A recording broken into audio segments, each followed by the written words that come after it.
just got off One second here. the biologist. Okay, how's that? Oh, it's great. How are you, sir? Good. How are you? Good. Uh, everyone, this is Jeremy Banfield. Give your title, because I just say lead wildlife biologist, Pennsylvania for elk management. What is your exact title in Pennsylvania? Um, yeah, I mean that's pretty accurate. So I introduced myself as the elk biologist for the Pennsylvania Game Commission.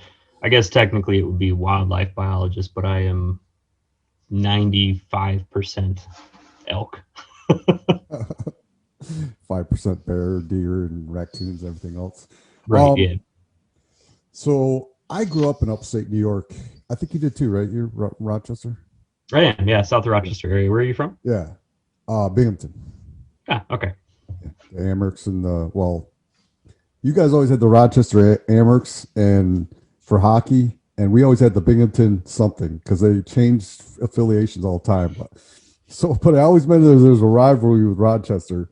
But yeah, so yeah. Anyways, growing up in upstate New York, it's so funny. You never knew that there was a population of elk not far from central western New York, just across the border, and then getting into elk hunting, finding this out after I leave the state. Now, I mean, it's hard to get a tag. But so, when did the restoration in Pennsylvania? When did it finally start? You don't need my video, do you?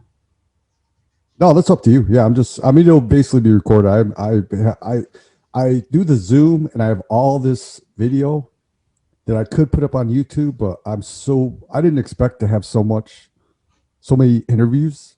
So I have enough time to do.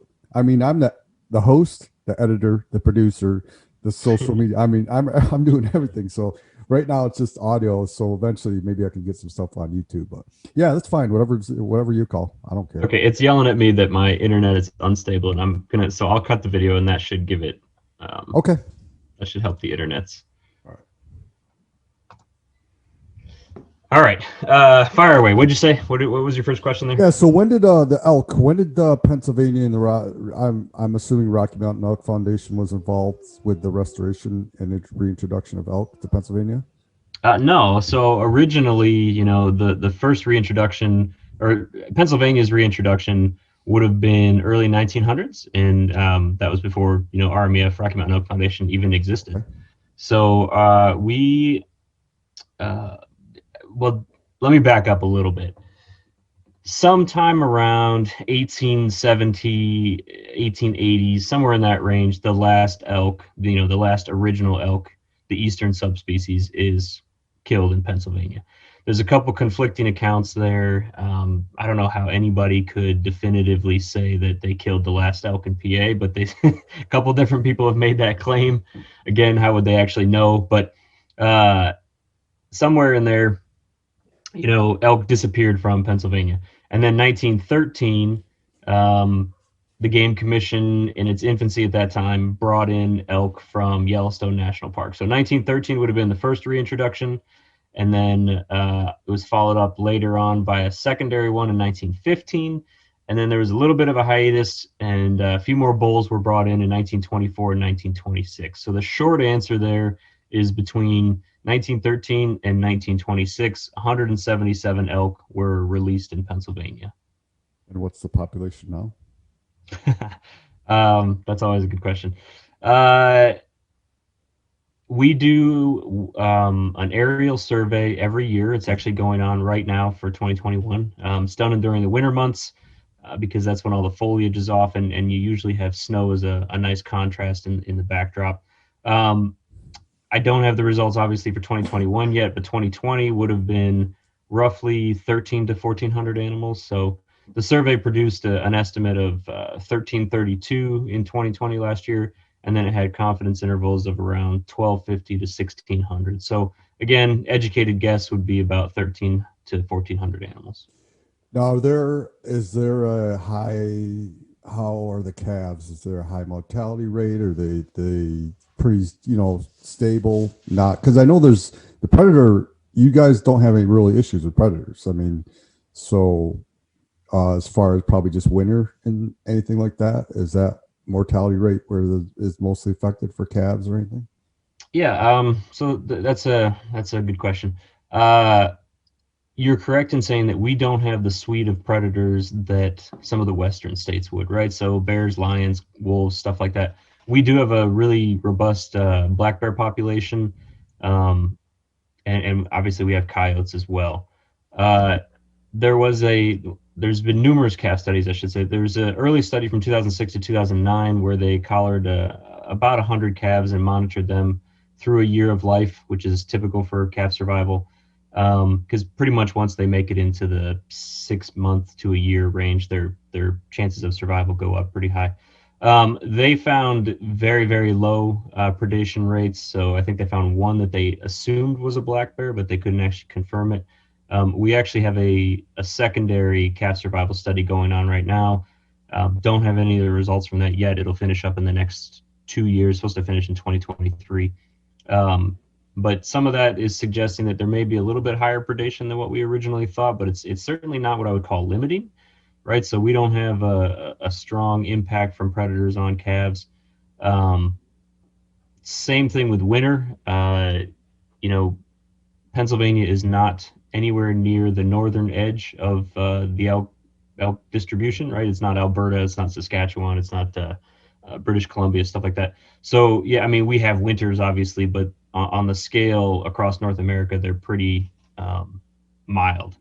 And there has been years in the past where we've had significantly cold temperatures, and that will have an impact. We'll see some winter mortality from that.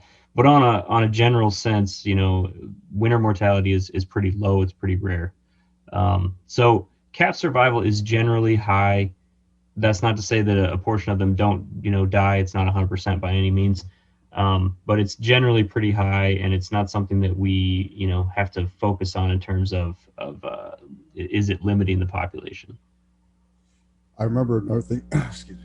Growing up, my father, because we lived, near the Pennsylvania border, and it always talk about when you drive to Pennsylvania, you got to worry about hitting deer because deer on the highways in Pennsylvania are an issue. Is there on that I-80 strip? Is there any issues with or any mortality from elk getting hit by cars or trucks or no? Yeah. Okay. So the elk management area, which is kind of where we'd like to see elk stay in Pennsylvania, the southern boundary of that you know block is Interstate 80. So um, I guess as a general rule, you could say that elk are accepted and tolerated north of 80 and not really accepted or tolerated south of 80. So it's not a road that they cross frequently, but they could. There's nothing stopping them from doing that. Since I've been here, I got here in 2013. Um, there's been one elk that was hit on the road there, and I don't even think we know what happened. It was just found obliterated um, along the roadway. Nobody reported hitting it or anything like that, so we assume it was a semi. But it could happen, and within the elk management area, vehicle collision is the number one cause of mortality outside of legal harvest. So the number one cause of non-harvest related mortality is vehicle strikes. Equates to about 20 to 30 animals a year that we know about. So again, it's not having a huge impact on the population, but it's present, and we are aware of it. The bigger issue there is human safety, right? It's one thing to hit a little whitetail on the road, something completely different to hit an elk on the road. So they do have predators, four wheels. Yeah, exactly. The human predator, the indirect predator there. So I think this was back last a year or two ago because they have those elk in the Smoky Mountain area of North Carolina and Tennessee, and I guess one or two bulls migrated on their own somewhere in the Tennessee. Is How are those elk in Pennsylvania managing to just? They're not very migratory, are they? They seem to just locate in that central area of Pennsylvania, and I mean, I don't ever recall hearing any sightings of them in Western New York. Yeah, so they're not migratory in the traditional sense that some of the Western populations are. Like, I mean, those are truly migratory elk where they have a summer range and they have a winter range, and there's a long migratory trek between those two areas. We don't have that. We have what I would call seasonal home range drift, where there's elk tend to go to lower elevation during the winter months, lower snow depths, warmer temperatures, etc. So there's some mild drift in their home range, but it's a far cry from migratory. Um, the biggest factor that keeps them in the elk management area is habitat, right? So their preferred habitat is there, right? And we manage for it pretty intensely, trying to keep good quality habitat on the ground so they don't have great reason to migrate or disperse, I should say, from the elk management area. That said, it still happens occasionally. Typically, bulls, like you said, um, one or two bulls will disperse from the area like every 2 to 3 years. And a lot of times, what happens is they end up getting shot by farmers or they end up getting hit on the road. So our elk management area is greater than 70% public land. And along with that, there is low human density and then more importantly, low road density. So when you leave that area, private land increases, road density increases, agriculture increases, and all of those things combined kind of have an effect, right? So any animal that tends to leave the elk management area usually gets shot legally by farmers. So farmers can kill elk legally for damage as long as they're on their property, and it's kind of up to them what constitutes damage. Or again, they get hit on the road and killed that way because the road densities are so much higher. And since this is the Rocky Mountain species of elk, have they somewhat adapted to be? Was that typical of Eastern elk to be more local and not really migratory, or it's just because where they're at, they have everything they need, where they don't have to uh, migrate like they do out west? Yeah, I think it's probably the latter there. It's an animal's not going to waste energy on things that it doesn't have to. If you picked up a Western animal right now that has migratory behaviors ingrained in its head, it might try and do something like that here. But a lot of that's motivated by snow depths, right? During the summer months, elk in the West are following the snow gradient up as the snow line recedes, and that vegetation comes on. And then same thing in the winter when it comes back, they're being pushed down into the lower elevations and then typically out somewhere where there's lower snow depths and food availability. Again, we don't really have that here. So it's easier for them to stay in one area, and in general, yeah, we just don't see that migratory behavior. Yes. What's the population goal you guys are shooting for, like realistically? That's a loaded question. So my politically correct answer is within the available habitat and within the social tolerance. There is no magic number that we're searching for. I think a lot of times states pick those numbers and they either way overshoot them or undershoot them, and they don't ever end up being practical. But so ours is the government pass around of within the habitat that can support them, and then within the social tolerance. And the social tolerance is usually a lot lower than what the landscape will actually support. Have other Eastern state biologists or any government officials come and help, like seeing how you guys manage and study these animals? So the maybe the hopes to reintroduce them, like I don't know, I don't understand why New York doesn't reintroduce them to the Adirondacks, but obviously New York's very densely populated. So, but upstate is much different. So, but have any other states come to Pennsylvania to get educated and possibly look at reintroducing to their state? Yeah, two parts to that question, or two answers to that question. One is yeah, I know my counterparts in the other eastern states. I'll say states east of the Mississippi that have elk populations. We get together every other year for a Eastern Elk Managers Conference where we drink beer and tell lies and solve Compare problems over notes. campfires. Yeah, and actually those are hugely beneficial. You can share ideas and stuff. I'm exaggerating obviously, but it's a really good conference that we do that at. Have there been other states that have looked at that model and then tried to adapt it? Yeah, I mean, typically that comes to fruition in what you would call a feasibility study. So New York has actually done a feasibility study. I think the issue with the Adirondacks is it is mostly timber, right? It's mostly forested, and elk Right. really need that open herbaceous habitat. They're more of a grazer than they are a browser. That's not to say that they won't browse, but in general, if herbaceous grassland type ecosystems are available, that's where you're going to find the elk. If you think about the western United States, they love that open grassland, and that occurs very naturally in the western U.S. You don't have to work hard for it. The eastern U.S. It wants to be deciduous forest for the most part. Adirondacks might be an exception. There's a lot of conifer there, but it wants to be trees, right? And so trying to keep those habitats open and in that early successional stage where there's an herbaceous understory that makes good elk quality or good quality elk forage is a challenge. And I think that was probably the issue with the Adirondacks. Again, it's mostly forested. And then outside of that area is higher population density. And again, the biggest thing is agriculture, right? So you can make the best habitat in the world and you're never going to pull elk out of the cornfield, right? You're never going to supersede the benefits of row crops. And I said it earlier, I was talking about road kills earlier, but it's one thing to have 5 little whitetails in your cornfield, something completely different to have 5 elk in your cornfield. So they eat a lot, they're just big, their mere presence, is very damaging sometimes, and that is often not tolerated by farmers, and rightly so. So they did a feasibility study in New York. I want to say it was like, man, I don't know, 2005 or 2006. It's not super recent, but and basically they concluded that elk were not suitable for that landscape, and they chose not to put them in. Ohio did one recently too, within the past 5 years, I think, and kind of came to the same conclusion: too much ag and not enough quality habitat for them.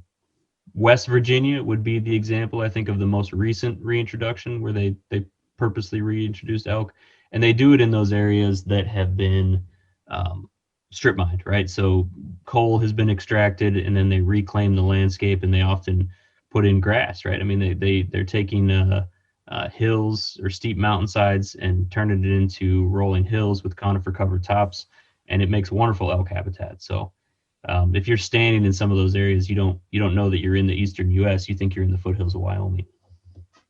Yeah, that's what Kentucky. I know that's how they kind of manage their program too. So, what distinguishes what was because you mentioned about the Adirondacks being more timbered stuff, the eastern elk. So, what made them different than the Rocky Mountain? Like, what was were they more not grazers as much as they were in the forest and foraging on like deer, how they'll chew on branches and leaves, or So I feel like I freaking answer your simple questions with like 10 minutes worth of explanation. no, that's fine. There, Because I mean, how and I'm sorry, now thinking about it, were they able to study the eastern elk? Because I think that what the last one was shot in like New Hampshire or something in the 1920s or 30s, and I mean, if that was the last one, there couldn't have been a whole very many to study. yeah. Okay, so it depends on your school of thought and who you talk to as to whether you can actually make a distinction between Rocky Mountain elk, Eastern elk, Thule elk, Roosevelt elk, stuff like that. I mean, obviously there is physical differences, things that we can see between Thule elk in California and Roosevelt elk in northern California, Oregon, Washington, stuff like that. I mean, you can see the differences in them. If you look at them genetically, they're the same. Okay, so that the argument would be made that Eastern elk there is no such thing as Eastern elk versus Rocky Mountain elk. We don't have different elk than we did back then. It's an elk is an elk is an elk because genetically they're basically the same. And the differences that you see in them are caused by the changes in habitat and that slow process there. But you've also hit the nail on the head earlier. Is there wasn't wildlife management is a relatively new science. It wasn't around back when there was still Eastern elk. So there's nobody that we can no records that we can go back to and look at to say were there actually habitat selection differences between the animals that we would call Eastern elk or the animals that lived in the Eastern United States versus those in the Western United States. All that said, we can also what we do know is that the landscape at that time didn't look the same, right? I mean, wildfires were not suppressed. They would have run probably relatively uncontrolled and then at a more frequent interval. And that has been documented from like tree scars, as in they'll find an old stump that's been burned over numerous times, and they can go back and approximate like how many fires have been through that area and at approximately what time. Native Americans were setting fires at that time. Um, and then just there used to be bison here. I mean, there's fossil evidence Yeah. of bison being in the eastern North America. I mean, you want to talk about a grazing species that is, they don't browse, right? They need those open grasslands. So I think there's evidence that the landscape, way back when looked different than what it does now, and probably supported animals in a different way. But I can't necessarily say whether the eastern elk preferred that type of habitat or not. Have you read Steve Rinnella's book, American Buffalo? No, it's on my list though. It's You're not the it's first person to. it's it's really good. And the funny thing is the only time I read it when it's a really good book, and I tend to only read it. It's packed away with all my elk hunting gear, and then when I'm out hunting because I don't have any television or anything, I'll just bust out his book before I go to bed. And he talks about how the buffalo used to be east of the Mississippi and how there just to be these big swaths of strip where the whole herd just went through the forest, and there was mazes and everything, and it was pretty neat to think about it. I've mentioned this with a couple of our podcast guests, because there's one guy who's hunting buffalo, and I was like, did you ever look out and think as you saw that herd of buffalo, because it's only about 30 or 40, that they used to blanket the landscape, like they just were covered the landscape, and now they're limited to small little pockets out west, and it's really sad, just like the eastern elk disappearing with one bullet. That was it, over, done. Yeah, I mean it was a different mindset at that time, and I think wildlife was seen as this unlimited resource that would just always Yeah, be there, and we learned the hard way that wasn't true. yeah, definitely. Do you have issues with poachers for the elk there, PA? Yeah, I mean, I don't know if I would say issues. Poaching happens, right? Right. Obviously, there's a portion of it that you don't know about, but if you look at like our annual at the game wardens catching poachers, it's like one every 2, maybe 3 years. So I really feel like if they were doing it a lot, the wardens would catch more of them, if that makes sense. So the higher proportion of poaching that occurs, the more likely they are to be caught. So the wardens probably aren't catching all of them, but again, if it was happening more frequently, they would catch more of them. And the only other thing I'll say there is like it's not easy to move an elk. Oh, So it's not. um, you can whack a deer, throw it in the pickup, and run away. Um, Unless you got the front end loader ready, that doesn't happen with elk. And so there's a long time there where you're going to have to field dress and quarter and everything else, where the risk, in my opinion, is probably too great for the reward for a lot of people. And the other thing, the last part of that is it's pretty easy to recognize a PA bull. Okay, so our age class is high. We've got some really big bulls.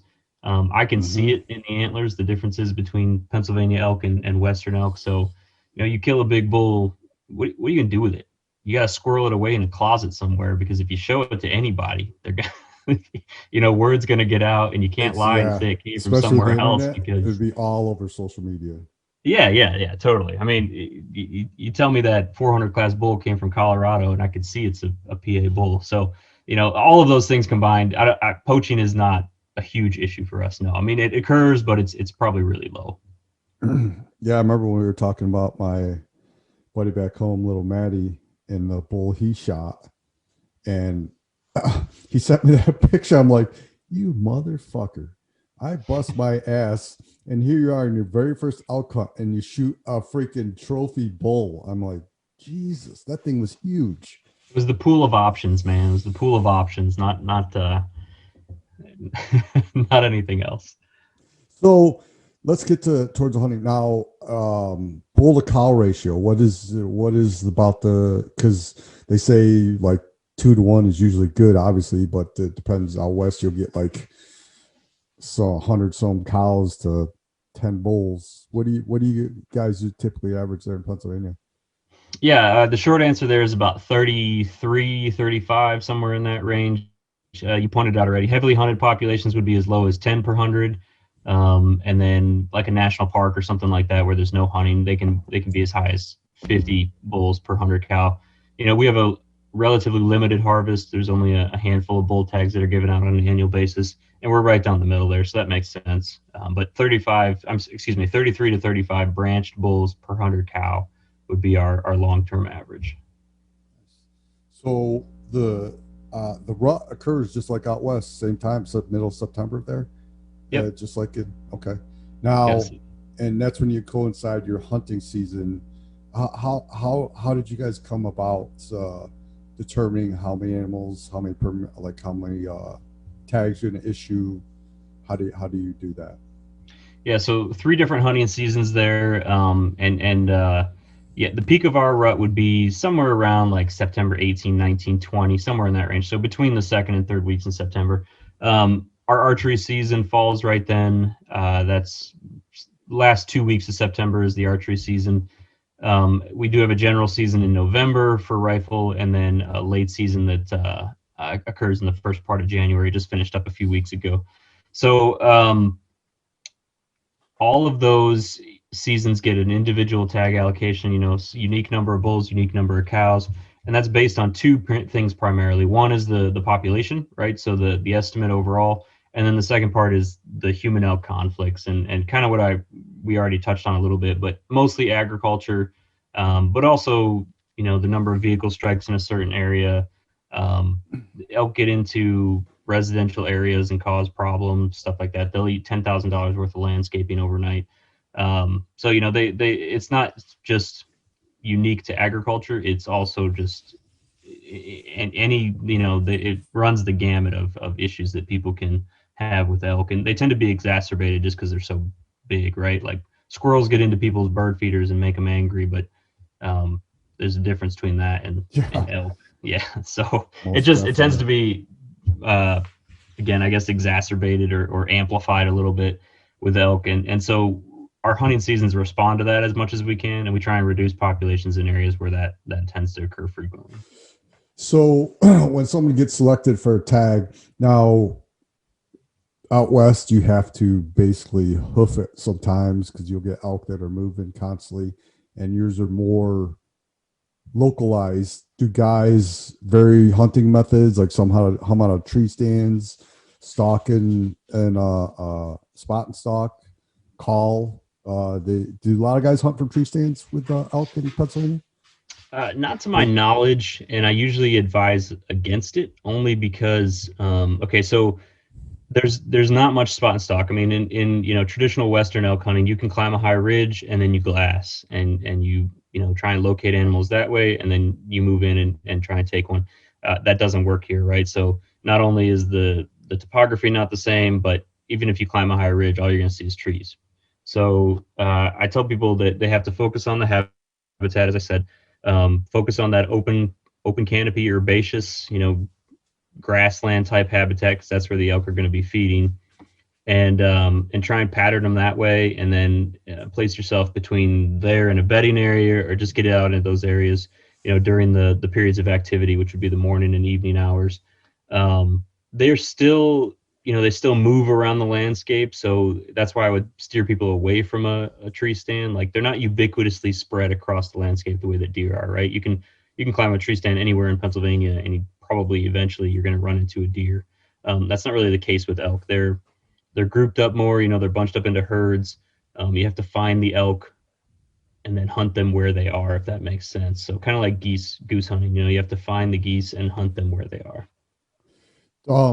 Do they have the same exhibit the same behavior as Western elk, where mornings they'll feed low and by daybreak they're up high for bedding? Is it the same work in Pennsylvania? Nah, we don't have the topographical relief that the Western landscape does. So again, there's probably some seasonal home range drift where in the wintertime they'll go to lower elevations, but for the most part, you're not going to be able to pattern them based on elevation during the hunting season. They're not going to move daily up or down. It's just, the change isn't that much. Best thing, again, would just be to find those open herbaceous areas and focus on those. That's where they're going to be feeding, and those are really the magnets that are going to draw those animals in, because it's a limiting factor in the eastern United States, right?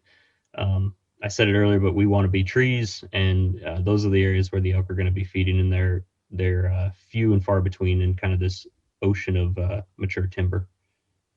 Do they are they big on when the acorns fall like they do back east, or how the deer will hit the acorn patches, white oak and everything, or are they Yeah, similar?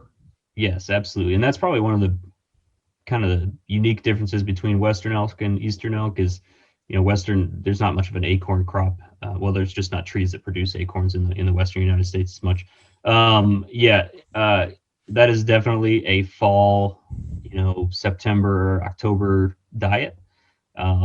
It's brief is the only problem. So I usually don't advise people to manage for acorn crop in terms of elk management, only because it's a brief window and you cannot predict, 1 year to the next how well that acorn crop is going to do. But it's still there, and it's a positive thing, and they definitely benefit from it. Same as deer, same as bear. How about CWD? Do you guys have issues with that? So we have chronic wasting disease in our wild deer population in the southern part of the state, and in a very small portion that's close to the elk management area. There have not been any CWD positive deer within the elk management area yet, and we test nearly 100% of our hunter harvested elk, and then pretty much any other elk that we can get our hands on, road kills, crop kills, stuff like that. And we've not detected it in any of our elk yet. So to my knowledge, no, it has not made it into the elk population. The pessimistic but realistic thing to say there is that it will eventually. And we've got a plan in place that's been, vetted through the public and is available on our website. But basically, the day will come when CWD does pop into our elk, and at that time we'll have to make some changes in management strategy.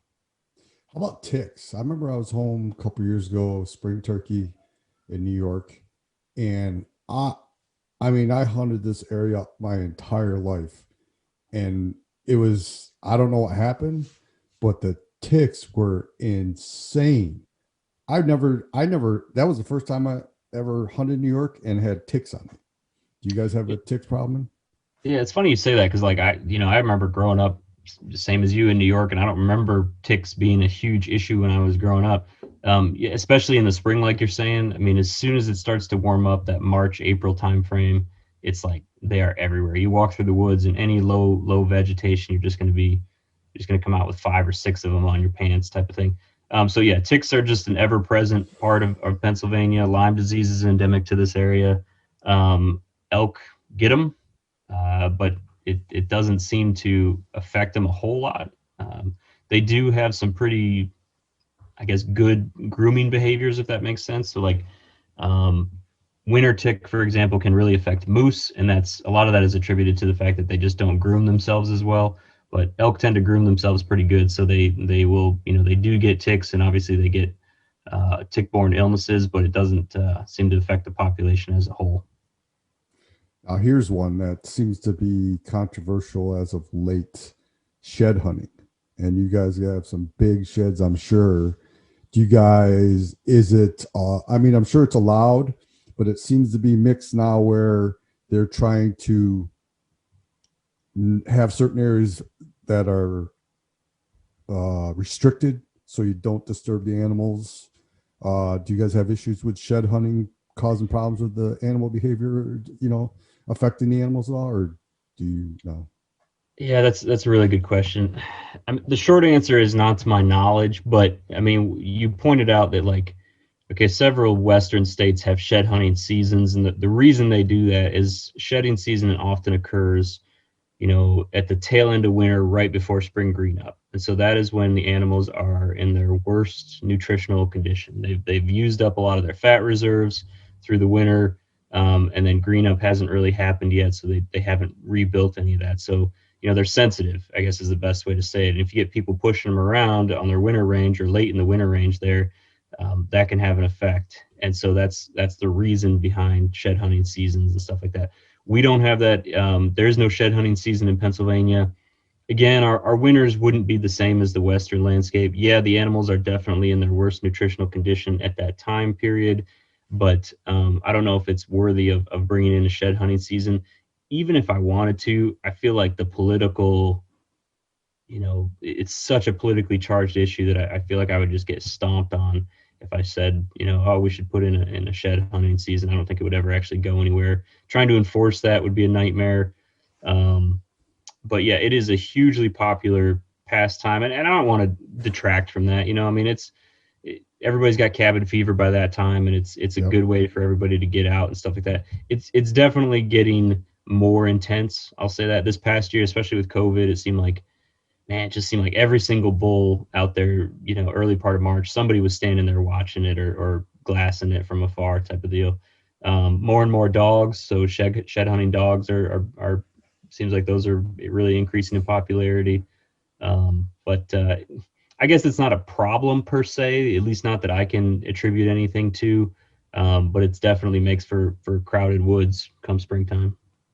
Yeah, I'm working on getting a guest, a guy who trains dogs for shed hunting. So, oh, what was I gonna ask? So they say the next world record elk is either come from probably Pennsylvania or Kentucky. What's so far? What is the largest bull that's been taken in Pennsylvania? Um, Okay, our records would be, I want to say we're almost always non-typical. Okay, we very seldom have typical animals. There's something in the DNA of the population that just like we don't ever get the really long main beams, and we very seldom get the typical animals. They almost always go non-typical, but that's why a lot of people like them, is because you get out into that G5, 6, 7, 8, 9, and they get really wonky and crazy looking. Our non-typical record is 448 and change. I don't know what the exact eighths is, but um, definitely a big elk. I would love to see a world record come out of Pennsylvania. Like I don't know if it's ever going to be the new world record. If you go into the Boone and Crockett books, that we're not. I don't know if anybody's ever going to beat the historic stuff anymore, just because hunting is increased in prevalence so much. But um, it's not going to be Kentucky though. We'll beat Kentucky for sure. Uh, you're gonna pat yourself on the shoulder for that one. Yeah, and you'll be responsible for that. What is so those bulls that get that size? How old are we talking? How old are we looking at age wise? 9, 10, 11. I mean, and that's usually what I would attribute most of our big bulls to is age class. I mean, yeah, the habitat's there, they're healthy. Genetics is what it is. You can't really fix that. But it's really just the age class for us. So mature whitetail would be 5.5, 6.5. Everything's pushed back for elk. 8, 9, 10, 8.5, 9.5, 10.5. Those are your real big monsters. They get out past 10, 11 years old, and they'll start to decline, just like anything else or any other member of the deer family. But generally, those 400 class bulls are 9 to 10 years old. And so it takes a while for them to get that way, and they get noticed as soon as they hit 7, 8 years old, type of thing. Have they set the date for when you can apply for an elk tag in Pennsylvania yet? Um, I don't know the exact date. It's almost always the first week of June, so we won't know that until April. In April, all the dates will actually be set, but it'll always be right around that first week of June. Like last year, I think it was June 10th or June 11th. But licenses go on sale for us then, and that's when you can start applying. And then that closes on the 31st of July. So it's usually first week of June through the 31st of July. And we push it pretty hard on social media and email blasts and stuff like that, trying to make sure that people know that they've got that narrow window to apply. Um, and then our drawing typically occurs in the middle of August.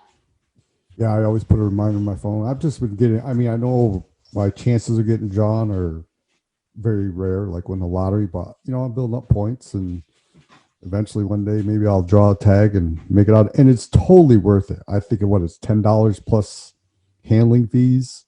That's nothing. It's $11.90, basically $12. Um, And yeah, I get that a lot too. Like you got better chances of being struck by lightning, you got better chances of winning the lottery, stuff like that. I mean, I actually have the odds, and that's not true. I mean, you actually have better chances of pulling an elk tag than either one. Well, it depends what lottery we're talking about. If you're talking like the Powerball or something, yeah, you got way better chances of pulling an elk tag than winning the Powerball lottery. But um, the point is, like, yes, the odds are not good, but it's $12. So, like, I can dig around in my car or my wife's car and find $12 type of thing. So it's not expensive to apply. Um, and then yes, you do build points for every year that you're unsuccessful. It's true bonus point system. So every year that you're unsuccessful, you gain 1 point that acts as a multiplier and essentially bumps the probability that you're going to draw by putting your name in the hat a greater number of times. And yeah, I mean it's you can't win if you don't apply. So Exactly. And not only is it cheap to apply, if you do get a tag for a non-resident, it's I believe it's just under $300, right? For a 250. Yep. license. So Yeah. um, resident is $25 and non-resident is $250. I think you got to buy a general hunting license in there as well, which for a non-resident would be like $100. But it is relatively inexpensive, compared to a lot of the Western states and things like that. Oh, by like three times, and you get a solid chance at number one. You're not going to have a ton of like I went to Idaho this fall, and if it was hunting season for humans, I would have tagged out first day, but I mean, it was incredible the amount of people and probably COVID.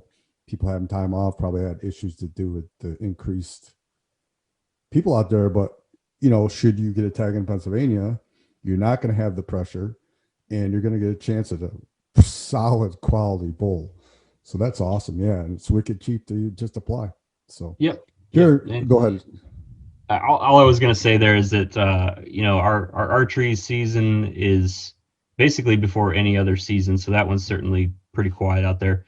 Our general season does overlap the archery deer, and obviously there are archery deer hunters out there and stuff. But it's we try and keep the tags per zone at a reasonable level, especially for bulls. Like it's usually no more than 2 or 3 bulls per hunt zone, and that's just to keep people from being overcrowded, like you're saying. But hey, was that all hunting pressure in Idaho, or was it hikers too? Like, what was going on there? Majority was it was archery, early archery. Yeah, it was pretty much bow hunters. I got up there on a Friday, and I still can see it in my head. This camper pulled up. They're pulling up. They had a trailer of horses. They had this camper. It had to have been, and it was right at dusk, so everything was lit up. This camper must have been, and the truck was all lit up too. I'm going to say at least 30 feet long, and they're pulling that in a horse trailer, and there was like 2 or 3 cars behind it. But yeah, I just ran into people. I saw people everywhere. Even 5 miles back when I climbed up, I saw uh, four-wheelers up there, and I'm just like, yeah. But then I've got a private land on Utah I can hunt, which is awesome because it's surrounded by public land, and you hear all the ATVs just driving around the entire day. So up there, it's a lot of both. In Utah, it was both public or just people out riding their ATVs and hunters as well. But Yeah, Idaho was mainly hunters I saw. it's funny. We want. I mean, we certainly don't want our sport to die. Like we want to recruit new hunters and stuff like that. But it's it's that catch-22 of you want to be out there and alone, but we always want more hunters and trying to keep that cohort moving and encourage youth hunters and everything else. But yep, no, it's competition's always going to be part of it. And lately, I've heard a lot more of like um, just the non-hunting public using public lands more. Like you're going to run into hikers, you're going to run into just backpackers and stuff like that a lot more. So that's always uh, just got to share that public land as best we can. Yeah, that's what's there for. So, well, listen, Jeremy, this was awesome. I really enjoyed getting educated on the management side of elk. I always talk to people about hunting them, but to see how the management works, and for a state that's a hidden gem as far as elk hunting goes. So, and like I said, it's wicked cheap just to apply, and if you get a tag, it's under $300. Can't beat that. So, Thank you for coming on, Jeremy. This was really fun. I had a good time. Yeah, me too. Appreciate your time and your willingness to help promote elk hunting and elk program in Pennsylvania. Appreciate it, man. Thanks. Yes, sir. Maybe we could touch base this next fall after your hunting season, see how everything went. Anytime. Awesome. Thank you, Jeremy. Thank you. All right. Have a great day.